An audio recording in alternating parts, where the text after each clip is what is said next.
if you're not familiar with us, you've never been to one of our classes or heard us speak, my name is Camilla, obviously.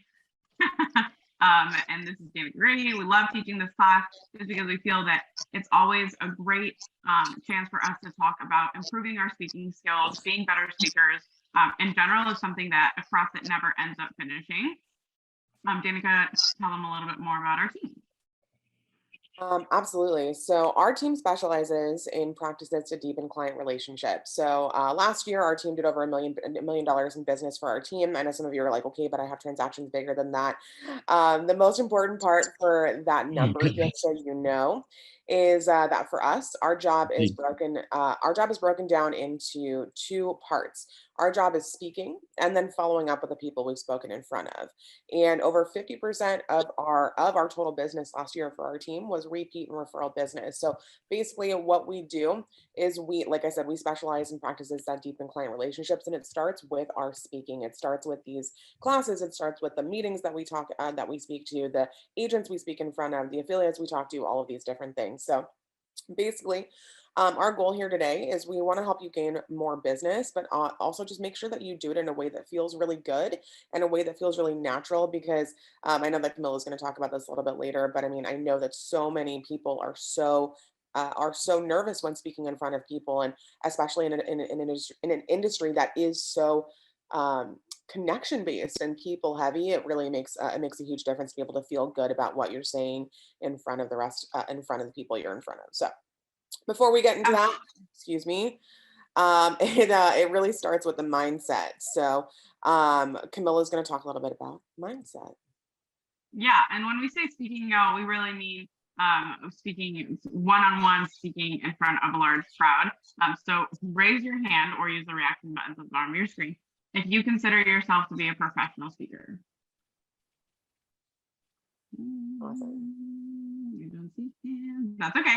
That's to be expected, y'all. And if speaking and the idea of speaking scares you a little bit, don't be nervous, because at the end of the day, if you look at the things that people are the most scared of here in the United States, number one is death, and number two is speaking. Actually, no, it's the reverse. Number one is speaking, number two is death. So if that terrifies you, you're in company with just about everybody else. It's something that's very natural. But as affiliates, we as affiliates and y'all as realtors have to change our mindsets to really develop that identity-based being of a speaker, right?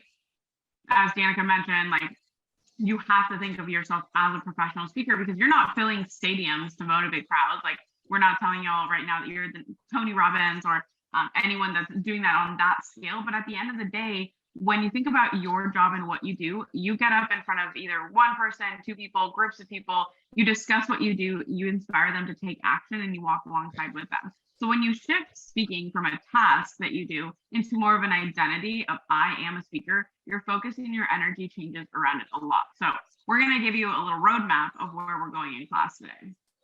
All right. So the plan for the day, is we're going to talk a little bit about why it matters to be a good speaker, to have this kind of to be here in class, essentially, to have this kind of knowledge, to get this kind of learning. We're going to talk about how to develop multiple pitches, and we're going to talk about like the different things that it takes to make sure that you have all of those things in your tool belt. And then we're going to talk about strategies for refining your craft. So really simple. These are the three things we're going to talk about today. So let's start with the first one. Why does this matter for you? Well, really, at the end of the day, this is kind of our punchline. All things being equal, people do business with and refer business to people they know, like, and trust. And this is actually one of our favorite quotes when in this context, because it is so important. And it's so relevant too, that because at the end of the day, people do business with people they know, like, and trust. And I think one of the big things that happens, especially when you're getting in front of people, especially if you're providing a service or selling something, which at the end of the day, many of us are, that is an automatic wall that goes up between you and your audience. Because what ends up happening is if you go in front of an audience and you're like, hey, I sell this thing, or I do this thing, or this is what I'm offering you today, before building that rapport, building that relationship, even just a little bit, there's an automatic, like, I don't want it. Like, I don't trust you yet. I don't want to buy things from you. Like, there's that like hesitation there. So the most important thing is to want to make sure you want to have the KLT, right? The know, like, and the knowing, liking, and trusting there between you and your audience right in the beginning. So, one of the things that often happens is that when we get up in front of people, or when we have like we're sponsoring an event, or like we're doing a networking thing, or if you're in a BNI or something like this, and you have time to speak, oftentimes it's like, okay, let me teach you what I do first and foremost. And like that's the first thing that happens. And that's a very natural way of thinking about it because you have knowledge that other people want, right? And you're like, this is what I specialize in, etc. But one of the big things that we want to make sure that we start off with at all times is making sure that you focus on, instead of like, let me teach you what I do, it's who you are and why are you the right choice for the people in front of you. So, regardless of setting, communicating yourself more effectively is going to help you in the long run, right? It eases the sales process when people have already heard you speak and they're excited to connect and work with you. And I think that that's so, so important because we want to make sure that we have that KLT, that know, like, and trust right from the beginning, and that starts with who you are. Absolutely. So before we even talk about, building a pitch and what goes into that and the different components that you want to have in that, you want to make sure you star this, underline it, put it on a fridge magnet. You want to make sure that you always use your speaking time. That is the number one area of opportunity that we see often miss, is that people don't take advantage of their speaking time. Now, this looks different in different contexts, but I cannot tell you the amount of times that I'm at a networking event, or that Danica and I are doing thing with a group of people that's like, neighborhood based or community based. That's not just groups of agents, right? And an agent is given the floor to speak, and they lead with something to the extent of like, hello, I am a realtor. And that's me. And then they pass the mic on. When they have 30 seconds, 1 minute, 2 minutes, 5. At the end of the day, especially for those of you who are speaking to people or speaking in front of people, doesn't feel like the coziest, most comfortable, most like, oh my gosh, I love doing this thing. Every single bit of speaking time that you have is vital to improve your skills and your communication skills in front of people. So make sure that you're always using your speaking time, no matter if it's a dinner party and one of your friends asks you like, hey, introduce yourself, tell people, who you are and what you do. Or if you're in front of a larger group of people, make sure that you always use it, because most people don't, and they really, really miss out on a huge, not just opportunity to talk about themselves, but the following, right? On top of that, the second thing that these kinds of speaking opportunities give you is when you're good at speaking, when you're good at effectively communicating your message to other people, it creates opportunities for you in unexpected ways. So I can't tell you how often Camilla and we meet someone and they're like, "Oh, I've heard about you. You're the gifting girls. You're, these things," because they know somebody who has seen us speak, or has seen our energy, or has met us, or something like that. Because even if someone doesn't use you specifically, they still know you, they still like you, they still trust you, they still are going to generate those referrals for you. So this is like we've been saying, this is just like another tool in your tool belt to get yourself out there, to get yourself out in front of the right people. And I think that that makes a huge difference. So and I think that's also like a miss, like one of the things that a lot of people kind of miss about these speaking opportunities, is that it creates referrals for you on a never ending loop. And I think that's so, so cool. Yes. And then as a bonus, it's not necessarily about everybody knowing who you are in the whole wide world. It's about the right people knowing about you, and knowing that, and feeling that you have strong credibility to do the job that you are going to hopefully do for them, right? Like, we're not promising that you're going to turn into a Kardashian by improving your speaking skills at all. So the runway will not be you. However, when you are a more effective speaker, that really resonates with people, whether you're talking in a one-on-one conversation or in front of a group, and that can lead the way and pave the way. And when people trust you as a good speaker, then they trust that you know the back end. There are plenty of people that we know that are great at what they do, but they're not great at explaining what it is about what they do. So when it comes to actually building a pitch, now that you're like, okay, Camilla, Danica, like, I get it. I understand it's important. I want to know the how, right? So what do you actually say, right? So we've broken this down for you in 4 steps on how to build an effective pitch, no matter the length, no matter the audience. So the first step is to educate. The first step is to educate. And like I said before, right, we want to make sure that we're teaching first and selling second.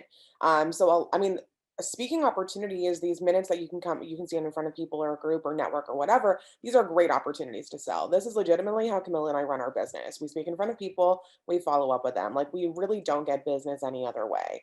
So, I mean, absolutely, it's an effective business model and can absolutely help you sell things. But one of the biggest things that we do, and one of the biggest things that we advocate for, is making sure that you're bringing value in some way first and foremost. So, and I think that's really, really important to think about, right? When they learn, when your audience is learning, when you're teaching them to trust you, when when you're telling them about you and what the value that you have to offer is, other than just the services that you sell, their guard comes down, right? They have that little bit of KLT. They know, like, and trust you a little bit more. And I think that makes a huge difference. So one of the first things to think about, one of the first questions to ask yourself is, what do you know that they don't? And especially when it comes to the real estate industry, I can tell you from the consumer side, there are many things that you know that we do not.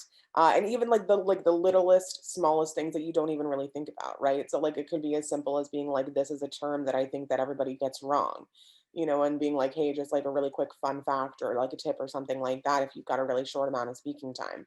So what do you know that they don't? I think that's a really, really good question to ask first. So step one is educating.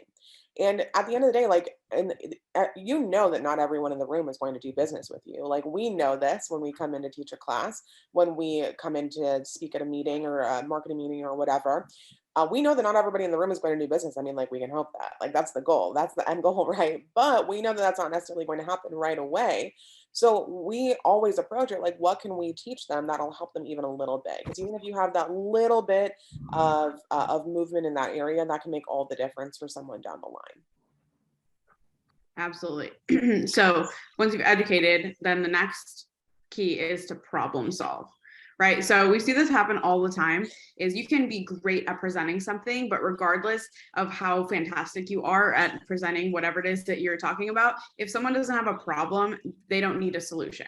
Right. So if I sit here and I'm like, hey, Sharon, I'm going to sell you this fantastic car and it has all these features and you're going to be able to like open ways here and then you're going to be able to like whatever. I can give her a list of all these amazing things, but if she comes back with, that's cool, Camilla, but I like my car. I don't need a new car. It doesn't matter how cool what I'm telling her is. What matters is that she doesn't have a problem that I am solving, right? So when we talk about unique problem solving, we mean it two ways. Number one, what do you bring, as a business person? So as an agent, as a realtor, as a broker, some of you have designations and you never talk about your designations or extra courses that you've taken when you're talking to people about what you do, because it's very technical. So finding a way to break that down so that people understand what you specialize in, right?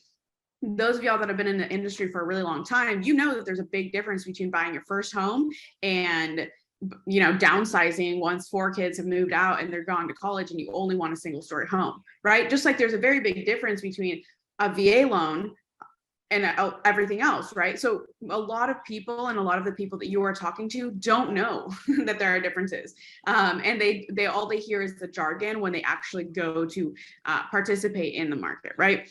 And then the second side of that is not just what do you do as a professional specifically, like what problem do you solve there, but what do you as a person like bring to the table? All of you right here have unique and individual strengths, right? Like if we were to go around the room right now and I asked you, hey, what are you really great at outside of, the technical things? What are you fantastic at as a human being? All of you would probably have, some of you would have similar answers, but they would all be different because we're all different people. So for example, I love numbers and I like to crunch numbers and I like breaking things down. I also have a lot of energy. This is just me on a little bit of coconut water. This is no coffee, no tequila yet in my day, right? So I bring a lot of energy, and that's actually one of the most unique problems that I solve for a lot of people. And you'd be surprised at how many of my clients say that they like working with me. They like talking to me specifically because they leave conversations feeling like they had more energy leaving than they had coming into it. Right. But that's because I've taken the time to sit down. So a lot of you have a lot of hidden things that you can use to talk about yourself and to say, hey, I'm not just a real estate expert. I'm not just a mortgage expert. I am a mortgage expert with the most knowledge about insert here. Right. And a lot of the times, like I said, when you're just selling a solution without a problem and what makes you unique, it's not going to land the same way. All right. So if you've done both those things, what comes next is to humanize. So step 3 is to humanize. So what ends up happening a lot of the time is that this kind of goes both directions, especially with the speaking opportunity, right? Like you forget to humanize yourself for people. And then you also forget that the audience is also a bunch of individual humans as well. So what ends up happening a lot of the time is that we see a bird's eye view of the industry, like this page right here, this graphic right here, where it's just like a whole bunch of people that like they don't have like individual faces, they don't have individual features, like all of these different things. And instead, what we end up wanting to see, right? So this is where we start, and this is where we're going to end up going. This is also a really entertaining photo that we're about to show you. Is that we want Because it's really just you, right? It's a reflection of like who you are, and it's the screen that you're seeing right now. And part of being an effective speaker is making sure that, yes, you are drawing on the collective knowledge, but also you're drawing on like the specific things and the specific aspects of that. And that's part of just like knowing what audience you're in front of. But y'all know that speaking in front of a dinner party or talking about what you do at a networking event that's full of agents is very different than speaking at your, you know, your local book club when they're like, oh, you're an agent, right? Like, what do you think about the market? And you're like, okay, that's a very different conversation that we're having, right? So making sure that you have that. And then finally, y'all, making sure that you have a call to action every time that you're talking to people. So this can look as simple as just asking people for their number. Danica and I are amazed constantly when we're networking, we're out in the community, whatever, farmers markets, we see agents doing like all these great things. And then they have these great interactions with people and people are like, oh my gosh, yeah, Andrea, yeah, Dale, like you're super great. Like I'm not looking to buy, but you know, maybe in the next couple of years. And they're like, okay, great. And then maybe they hand them a business card, maybe they don't, and then they walk away. And I'm like, no, come back. Like I want to do it, but I'm like, come back. How simple is it to just make sure that not only do you carry your business card, but you have your contact card in your phone ready to go. So at the end of the conversation, you say, okay, great, Dakota, it's been great connecting with you. I know that you're not ready and you're not looking to buy right now. I'd love to give you my info just so if you have any questions, if you want a CMA of the house you're living in right now, let me know. And then you boop, boop, boop, airdrop it or text it or whatever, or send them a link. And then that prompts them to put you actually in their phone. So when they go to search in their contacts, realtor, real estate, a little house emoji, you pop up, right? And also, then you can say, great, send me your contact info back. That way we can stay connected and I can send you my, you know, monthly info. And then boom, now they're in your database. Same thing at a BNI, at literally anything. Like your goal should not just be to present yourself. Your goal should be to engage your audience, to do something at the end of what you're doing to create more relationship and create more opportunity. Like not only does that grow your network, but that also helps you qualify, right? Like if you're like, hey, you know, I know we're all here at this great dinner party and all of you had so many questions for me. So you shoot me a text because this is not my house and I don't have all your numbers. Let me know. I'm happy to send you what we were talking about, the assessment tool that I was telling y'all about. And then, you know, if this is something that you want to do urgently, you know, send me a fun emoji. And then boom, they text you an emoji and now you know. Now you know who to text. Now you know who's actually a warmer lead, who's actually someone that's just in your network, right? And that question, right, what can you offer for free? A lot of the times we think about things with an agenda on the back end, right? We call our clients and say, hey, you know, how's your day going? Okay, great. By the way, do you know anyone who's looking to buy or sell? Hey, Dennis. Yeah. Do you know anyone who needs a refi right now? But having more agenda-free connection and making sure that you're engaging with them, that you're offering something, that you have something to offer. A lot of y'all probably have never thought about what could you keep in your back pocket. And if you've been to one of our other classes, you've heard us talk about the referral list that we recommend all agents to have, right? What if you just had that on a Google spreadsheet or on a note, even on your phone, and you said, hey, I know we were talking about, you know, you being new and you wanting to find a chiropractor and a sushi place. I have all that organized, just so you know. I'm happy to send that your way. Now, all of a sudden, you're not just a realtor, you're a person and you're a helpful person. You're not just an expert in what you do, but in everything else around it. Okay. Good so far? Give me some thumbs up so I can make sure that you're with me. Everyone's not just taking shots and zoning out. Okay, great. We're doing great. If you're doing shots, that's totally okay as well. I mean, it's early, but live your best life. Okay, so let's talk about breaking down a pitch. All right, so a pitch breakdown is really easy. So obviously we have some questions here for you. And just so you know, just to kind of give you a little bit of background about the way that Camilla and I like to teach our classes, we're going to kind of do a rundown of a pitch breakdown. We're going to give you some strategies and tips. And we're also going to give you an opportunity to work on these kinds of things yourself. So like get out some notes, get out a piece of paper, open up a new tab, whatever you need to do. to make sure that you can like actually go through these things with us. We are going to give you some time to work on this because you know, Yes. interactive. And obviously we believe in having our classes mean that like if you come in and come and learn with us, you'll walk out with something exciting that you're excited about working on. So things to think about when you're thinking about your pitch. So first off, of course, why my company and why me, right? What's essential for them to know. As we break down these questions, I think that it is really important not only to think about like what does your company or like what does your service provide, but like we've been saying, right? Like who are you? Like why should they choose you as a person, right? You are sometimes we say like you are your business and vice versa, but at the end of the day, like those two are separate things too. So like why are you the person that they should work with? What do you bring to the table specifically? I think that Camilla's energy is a really great example of this because she, I mean, like we do the same thing, and she is so like she has this amazing personality and this amazing energy that she brings to the table every time. And I think that's a really great reason to work with her. I'm saying this so that she can say the same thing about me, by the way. So this is just like LOL. And Danica has way more knowledge tucked away in her brain than I ever will. And she reads more books than I ever will be able to. So if you ask Danica a question about history and insert a topic here, chances are she's read a book or at least a long article and can tell you something about it. So again, different strengths. Right. So, like, why should they choose you as a person? Like, what do you bring to the table? And then, like, ask the same thing about your company as well. Not even just like the services you provide, but like, what is it that your company provides? What is something different? What makes you stand out? And then a couple other things are like, what do they absolutely need to know? What are the key points that your audience needs to know about what you offer, who you are, that you need to make sure that you put in every single pitch, right? That you need to make sure that you put down at every single time, like even like your elevator pitch, like these are your these are your hot button topics, like these are your pitch points. And this is one of those things too, like if you've heard us speak before, if you've listened to us pitch before, which we're all over the place in score. So odds are, if this is the first time you've met us today, I'm very impressed because we are everywhere. And I would love to know where you've been because that's where we should be next.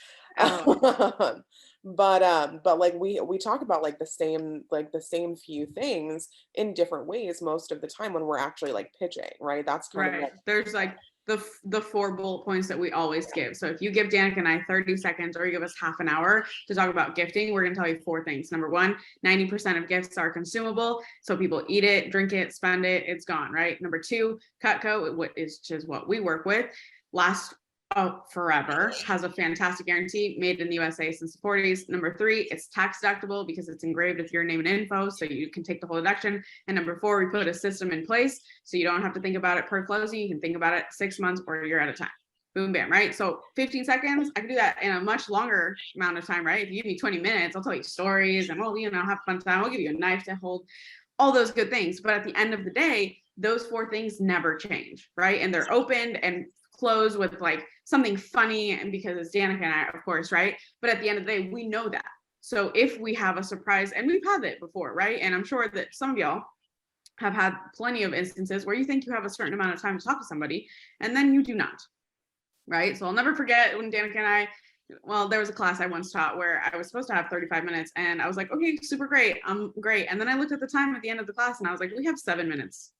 We're okay, great, sounds good. And they were like, are you good? And that's what can define an ineffective speaker from an effective one, right? Because most people are so constrained to that they have no idea where they're going to go if the time that they're speaking drastically changes. So if someone says, oh my gosh, Andrea, I have to run out of here in like 2 minutes, and you're like, okay, cool. Listing presentations are much longer than this, right? You have to be able to pivot. So that's really important. and then the last thing for this one, y'all, is just to make sure that you watch out for shiny object syndrome. What I think that happens a lot of the time when we're implementing new things is we like learn this shiny, cool new thing that we're all really excited about. And then like we implement it for like a week or 2, and then it's like, oh, we don't get results right away. And then, throw it out to the next thing, right? So what ends up happening is the shiny object syndrome cycle, right? Where it's like, learn a thing, try it. It doesn't give you results right away. Throw it out, try something new, right? And one of the big things for this is that we want to make sure we're giving ourselves an opportunity to see the results and to adjust a little bit or to like tweak it until it like figure out like how it works the best. So as we're going through these things, like watch out for shiny object syndrome, give yourself a chance to really implement something and see how it's going to work out for you. Absolutely. So let's talk about some strategies for refining before we get into some workshopping. So Number one, write it all out. Write out everything. Because oftentimes we try to bullet point from the get-go when we're designing any sort of pitch. And what we need to actually do is just get literally everything head to paper and then start trimming. So I wrote a book, and the hardest part of writing a book, by the way, was that I was told, Camilla, you are not allowed to edit until you finish the rough draft. And I would call Danica and be like, my fingers are itching to hit backspace because that was the dumbest way I could have ever phrased anything in my whole life. But Danica was like, you have to just get it all out. Like, you know this from speaking, and it's the same thing in writing. You just have to go, and then once you're done, then review. So make sure that you write it all out. Edit second, write first. For some of you, you're like, I have no idea because I don't like writing. That's okay. What I recommend there is take a voice memo on your phone, press play, and then give yourself the topic, whatever the topic is, even if it's just how to introduce myself in 15 seconds and talk about what I do without sounding like a weirdo, right? And then press go, and then just talk at yourself. Pause it, listen to it, write that out, and then look at it, read it back to yourself and say, what would we like to change? So that's an easy way. Number two is to practice often. We all need more practice than we think that we need. And we need to practice a lot. Good speakers and good communicators, y'all, are not born, they are built from a lot of practice. Will you drive yourself a little bit nuts by saying the same things over and over and over again? Sure, but there's a reason why Danica and I can pivot, right? From 10 minutes to 15 minutes to 3 minutes to 2 minutes, however long, without freaking out that we're gonna suddenly not know how much longer we have to talk. It's because we've practiced a lot. There was a 1.5-year span in which we practiced every single day, Monday through Friday, even while I was on my honeymoon, by the way. I was like, babe, hold on, I need to practice. Turn it off. And he was like, okay, I'll sit here while you practice. And then I'd come back, right? But that really shifted the effectiveness that we had, right? Because No. Oh, no. Yeah, no, don't stop practicing. I don't know who that was, but thank you for enunciating our point. So the point is, you just got to make sure that you practice often and you practice more than you think to. Now, the other thing is not to be afraid to adjust. Sometimes you're going to say things and you might write something out and say it a couple times and you're like, okay, great, that sounds great. And then you get to a group of people and then you say it and then it doesn't land. Right now, ineffective speakers are like, I'm just going to keep saying it. Now, if you keep saying it over and over again and it still doesn't land, that's probably a sign that you should change it. And that's okay. That doesn't mean that what you came up with to begin with was bad. That just means that you adjusted like you should, because everything is an ever continual flow. You might learn something from a new agent. You might hear something else and you're like, ooh, how do I incorporate that? My suggestion to you would be to make sure that you figure out how you're incorporating it, practice that a bunch, and don't incorporate 18 different things at the same time, because that's never going to go well. Second last thing, make sure that you go big to small, meaning make sure you get everything out. So if someone's like, hey, Craig, what do you do? And they give you 30 minutes, figure that out, or figure what comes out in 15 minutes, and then figure out what comes out in 10, and then in 8, and then 5, because it's a lot easier to trim than it is to work on something like, okay, this is how I'm going to explain, here's what a CMA is and why I'm valuable to you as an agent in 4 minutes. And then you get somewhere and someone's like, great, can you talk to us for 15 minutes? And you're like, super great. Now I'm just adding in, I don't even know what to add. So a lot easier to go big to small than to go the reverse. And then finally, know your audience, right? You want to make sure that you adjust your pitch depending on who you're speaking to. So we love to actually use this class as a great example of that. This class, by the way, was born not for y'all. This class was born for affiliates to make the people who work surrounding agents more effective speakers. And then Danica and I showed up the first time that we taught this class to an association. And lo and behold, we had 45 agents and 2 affiliates. And we're like, okay, great.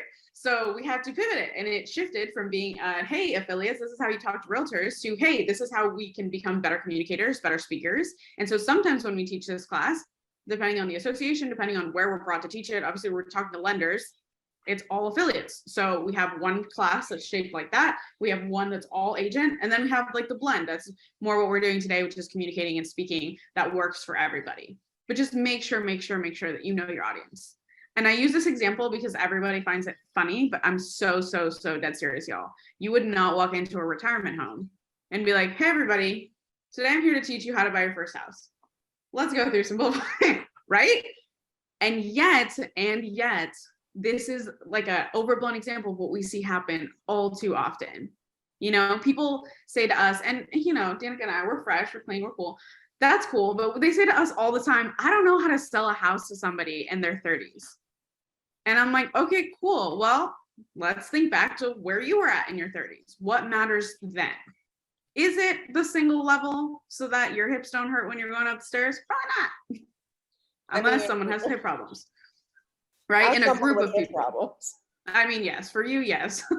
That's just ironic, y'all, because Danica bought a house with lots of stairs. Anyways, the point is just make sure that you keep in mind who you're talking to and use that to influence kind of what you're doing. So for the next 5-ish minutes, we're going to talk a little bit at you. Feel free to not look at us and look down, because we actually want you to start thinking about your first pitch, right? Which is what we call, literally, it can be anything. We're going to do this for about 5 minutes. So don't worry, it's not going to be like the rest of your life.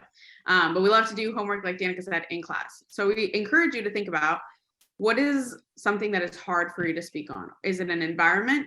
Is it when you go to networking events and you're like, I have no idea what to say to people? Is it specifically like networking events with other agents? Or is it community networking events where you're out with a bunch of people and you're like, I can talk to industry people super great, but I don't really know how to talk to people that are not in the industry. Okay. So for some of you, it's going to be an environment. For others of you, it's going to be a length of time. So you might feel, okay, great. I'm fantastic at talking, like a bullet pointing. I do not know what I'm supposed to put in if someone wants me to talk to them or at a group of people for 5, for 10, for 15, for 20 minutes. So start there. Figure out what your biggest challenge is when it comes to speaking to people or just communicating in general.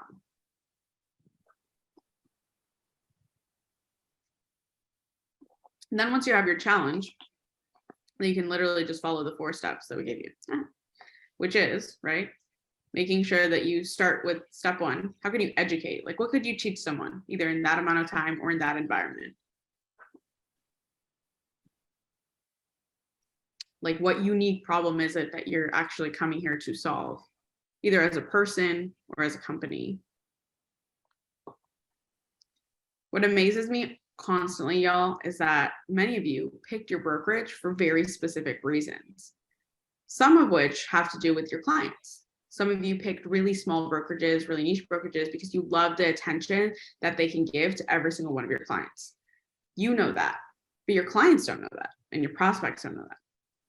So think about, like, what makes your company different. If that's something that's valuable and important to you, think about what makes you different as a human being. What are the things you most love about yourself? And if it's just that you're hilarious, roll with that. Or like, why are you doing what you're doing? Like, what is your story? And that, by the way, is an uncomfortable question for a lot of you, because you're used to talking about work you and not like at home you. But remember that people do business with people, not with like stationary things. Chances are your clients like you as a person just as much as they like you. Your ride or dies definitely like you as a person just as much as they like you as a business owner. Right? And I genuinely do encourage you, by the way, to think as big as you want with that question, like, what's my favorite thing about myself, or what do I bring to the table, as complex and as small or simple as you want it to be. For example, I love my hair. I think it's fun. I've done a lot of different things. For a while I was bald. I don't think any of my score peeps would know me in the bald era, as Jack likes to call it, but I was bald for a long time, right? And so that was fun, and it made me distinctive, and it made people like be able to see me from across the room. And so like, this was a thing that I like really liked about myself, and I would talk about that, right? I would say, and my husband would say, right, if you ever lose Camilla in the crowd, just look for an organic egg on legs and you'll find her. Do you think anybody ever forgot that? No. People still constantly, they're like, okay, but have you ever considered being bald again? And then I was blonde for a long time, and as of yesterday, now I'm a redhead. Who knew? these are things that I like. On like the large scale of things, I'm a visionary. I love talking to people about like what makes them tick outside of the industry. Danica and I do a lot of coaching. So like we love to think about like big picture questions when it comes to life. No, one is not more important than the other. They just are. But I know that those things are things that influence like what I speak about and how I speak about myself. Okay. So if you've done that, you've thought about the problem solved, think about how to humanize, right? Think about, oh, I just went back to, great. I was just going to take you through it again. Just kidding. But think about like how to humanize. Maybe it's yourself. Maybe it's the people that you talk in front of.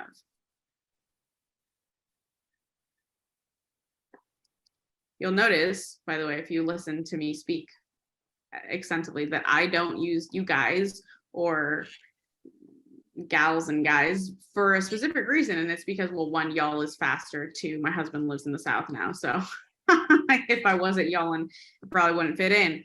But I think it's like, it's a more effective way to talk to a group. So now y'all is a part of my vocabulary, right? So simple things or big things, you know, how can you humanize your audience a little bit more? And then finally, you know, how do you have a call to action? How can you get better at that? And is there one call to action that you're really, really great at? And maybe one call to action that you're like, or one situation where you feel like you don't have a super strong call to action. So maybe you feel fantastic, like, hey, if I'm given 10 minutes at a networking thing, I can totally talk about myself and have a call to action is great. But when I'm talking one-on-one, that feels stilted, getting someone's contact info, or maybe it's the reverse. But whatever it is, think about it, write it down. And what we encourage you to do with your notes is to like look through them, and we'll get to this in a little bit more in a hot second, but like really just like think about, you know, what's the first step to addressing any of that? And for some of you, especially if you're on the go and you're listening to this on audio and you're like, I haven't been taking notes because I'm in my car or whatever. For some of you, it's just actually figuring out, you know, what is that number one challenge or the number one thing that you want to get better at when it comes to speaking, when it comes to communicating. Cool. Look at that, 6 minutes on the dot. Any questions there, y'all?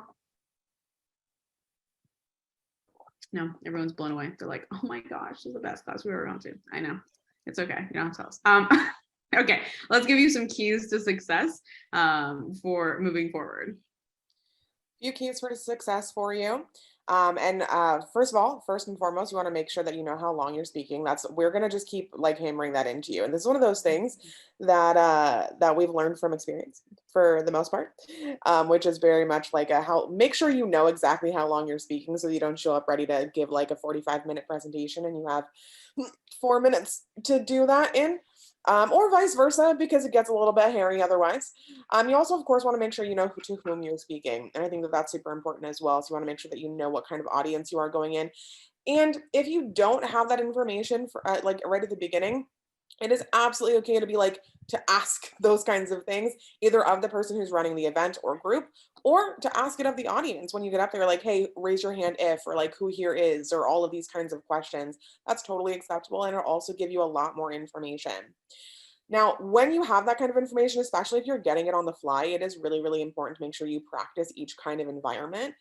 So that, like Camilla said, like we have this class and there's 3 different versions of the class and we've practiced all 3 of them so that it doesn't matter who shows up to our classes because we don't know who's going to be here when we show up to teach this, especially this specific class. We're able to kind of adjust on the fly. So being able to really practice each type of environment, each type of pitch, make sure that you know the information really, really well, will be able to help you pivot in the moment. And then the last key that Danica, hold on. Before we move on to that also means your physical environment, y'all. Oh yeah. So some of you feel more comfortable talking in person than you do on screen, for example, on Zoom, on video. Sometimes it's vice versa.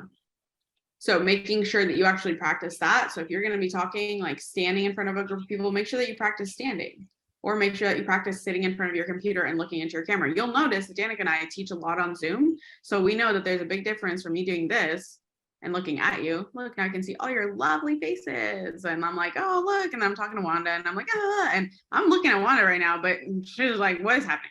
And this, right? Which is how we actually teach.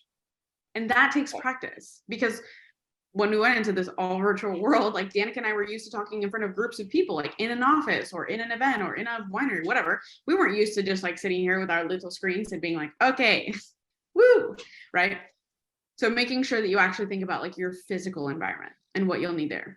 And that kind of thing also, like there are lots of different ways to practice things, and like you're gonna have to figure out like what really works for you. We had a whole discussion yesterday when we taught this class about like recording yourself in different ways to watch that back and get that feedback and practice that way. And it really is it's going to be really like what's going to be the best for you. Like for me, I practice a lot of the time in my car when I'm driving because I'm forced to not have notes in front of me. So like it forces me to make sure that I know what I'm talking about, because if I don't have any notes in front of me, I have to make sure that I know what I'm talking about. Plus, I have like just like that in between time and as I'm driving to and fro places.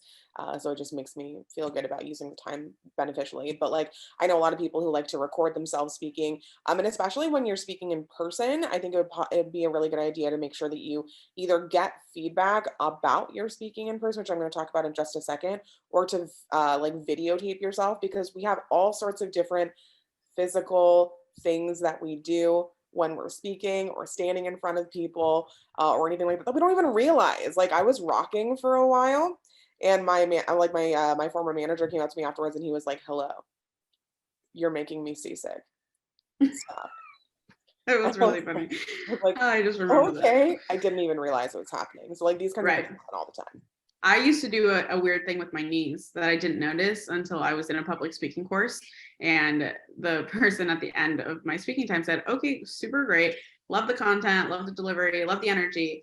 Do you know about your knees?" And I said, "What are you talking about?" Which is And a he great said, sentence. "You literally you stand there and you go like that, like a horse, but when you're enunciating a point." And I was like, that is, oh my God, do I really do that? And he said, yes. And I have watched it now several times, so it's not a one-off. And I said, okay, fantastic. And then for a while, I had to deliberately think of, like, I would stand and plant my feet and go, no, moving to my knees. And it took a while, but you won't know that until you actually see that, either on tape or you listen to yourself. Danica's example about practicing while you're driving can be great. That can be a wonderful exercise for just like, hey, I want to improve my elevator pitch, or when I meet someone new and they say, "So what do you do?" And so it doesn't just come across as like, "I sell houses." Right. So if you want to practice that, a great thing to do is just to record like what you actually want to say, and then you can save it in your, you know, in your music library if you want to, or you can just play it on your phone while you drive, and then you can say it with yourself. And then that'll get you more into the routine and more into the habit of actually what you're trying to say there. And then making sure that you get feedback, not just from yourself when you're watching recordings, when you're listening to yourself, but also making sure that you get feedback from other people. And if you're doing a lot of, hey, I want to improve the way that I talk to people that are not in our industry, that are not agents, that like are on the consumer side, my listing presentation, whatever, make sure that you're getting feedback from people who are not in the industry.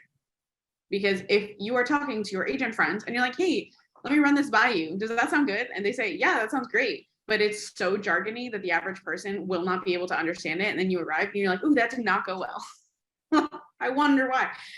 So for some of you, that's going to be your significant other, because chances are your significant other is like, they sell houses, but I have no idea what they actually do, right? That can be a wonderful person to practice in front of them, because then you're like, does that make sense to you? Or a friend or a former client, and to say, hey, I'm working on my speaking and I want to get better at this. Does this make sense? And does it make sense, before you had worked with me, or does it make sense now? And then they'll give you good feedback. Your clients can sometimes be some of the best people to talk to. And it gives you, again, another touch point, another reason to talk to them. So you're not like, hey, it's me. Now it is fall. And I have no idea what to talk to you about. So did you have a question there? Yeah. So you say just use plain English and expressing yourself and just explaining it. Like, I used to do classes at my work, and I would get in front of the class, and in my mind, I would think that there was an empty room, and I just had one person there, and I kind of focused on that one person. And then I explained everything in plain English and like very basic, and they seem to really like that. But you're right about talking to yourself in the car, and some people might think, well, the other drivers might think I'm nuts or something, but that's okay. know. 100%. Yeah. I have absolutely gotten some weird looks for that one, Dale, but I gotta tell you, I just laugh at them. Yes, 100%. Good. Ask us Good. about the amount of times we're practicing together in the car and we pull up to a stoplight and all our windows are down. And I go, thanks for having us today. My name is Camilla. And Danica goes, and I'm Danica. And all the cars next to us are like, what is happening? Anyways, so yes, that's a great point, Dale. Yeah, making sure that you're not too jargon heavy can be really, really hard. I see this, for example, like, y'all know what a CMA is. I don't have to explain that to you, but a lot of the people that you're talking to have no idea what a CMA is. So if you go on and on about how great a CMA is and would you like a CMA, and I can do a free CMA and all these things CMA, the whole time that person's sitting there going, what's a CMA? That just changing that to an assessment of your home, boom, right? Like that's different. So thank you so much for sharing that. Okay, we've gone to all the good stuff. Now it's time for the fun stuff. And if you've been in our classes before, you already know what's coming. Margarita, do you have a question? I see you unmuted yourself. If it was an accidental unmute, it's all good. That's what I thought. Cool. Eric, question. Go for it. What's a CMA? I don't know. Eric is a photographer, so he's one of our Amazing. affiliates. I mean, I know what a CMA is. It's so if one of the agents want to unmute themselves and tell us, Yeah. but it is. I know it's a marketing. It is. I was trying to test to see who can. Wanda, why don't you give us the technical term and then give us the what would be the layperson explanation of it. Comparative market analysis. There we go. Andrea? Thank you, Andrea. I was waiting. Perfect.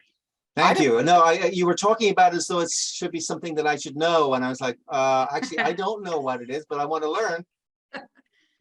Andrea, can you finding the give me the comps. layperson one? Yeah, it's the comps in the area. So it's what they pull so that when you go, you can say, okay, here's what's going on around you.